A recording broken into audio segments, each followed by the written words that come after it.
75,000 years ago, on a high plateau, in what will one day become Ethiopia, a woman scans the barren ground for seeds and berries, tightens furs binding baby to her breast, oblivious that she holds in her hands the future of the human race.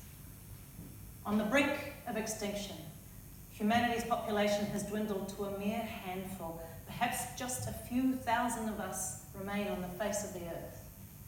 It is the story we never hear about how we almost disappeared.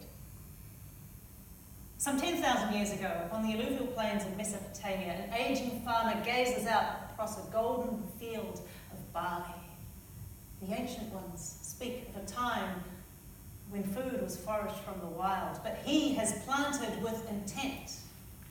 Master of his own destiny, he is blissfully unaware that this very moment in time marks the inception of humanity's ascent. The following millennia will see us at our best and worst. From conquests and crusades, witch trials and slaves, to Renaissance arts, mathematics, medicine, and the discoveries of space. In 1804, on a filthy wooden floor of a London slum, a young mother unwittingly gives birth to the billionth living member of the human race. 40 years later, her son mops his sodden brow, shoveling coal into the insatiable fiery mouth of a shining new steam engine. Soot-black-eyed and bone-broke weary, he is building the future of industry. He is progressing the human race. 1950s housewife rides shotgun. In 57, Chevrolet Bel Air. Sits proudly beside her husband, who represents the 1/6 of American working-age adults to be employed by the automobile industry at the time.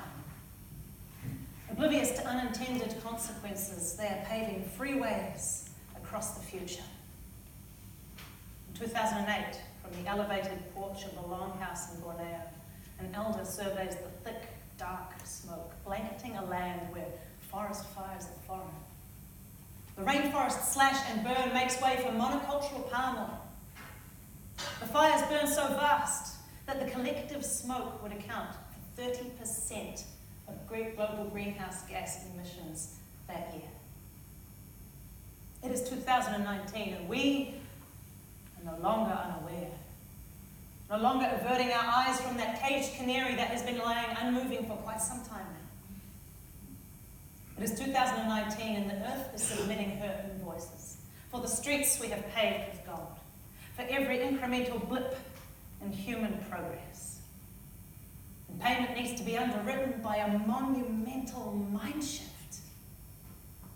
It's time for us to step up and respect the boundaries of just how far we can push this planet, become stewards of our collective futures, realize just how much our livelihoods depend on it. We live in a global community, a big world on a small planet, where every flutter of a butterfly wing can either serve to strengthen the hurricane or fuel the winds of change. And like it or not, these days we make our homes in each other's backyards. The Nigerian farmer whose dreams wash away with the soils after every season's floods, the rain no longer soaking the earth, that man is your neighbor. The machete-yielding clear-cutter lives in the Amazon basin next door. Look into the eyes of the Congolese youth risking life and limb and civil liberty to mine the minerals for our mobile phones, and you will find a brother. This is not about sacrifice, but about embracing our full potential. It's not about saying no, but about embracing a resounding yes. This is about building the house of humanity with hard hats and steel-toed boots. Traveling the mountain roads of our destiny with guardrails to mark out the cliffs. This is about humanity growing up, moving out of mum's home, learning how to do our own laundry. Moving from adolescence into adulthood, embracing responsibility.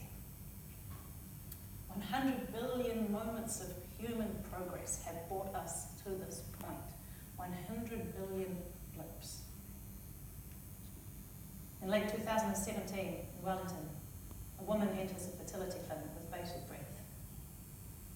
And 9 months later, scanning the future for some seeds of hope and berries of change, tightening the sling-binding baby to my breast, I hold one tiny contribution to the future of the human race. every blink in my daughter's eyes, a blip in history. With every blip, a reminder of a global citizen in the making.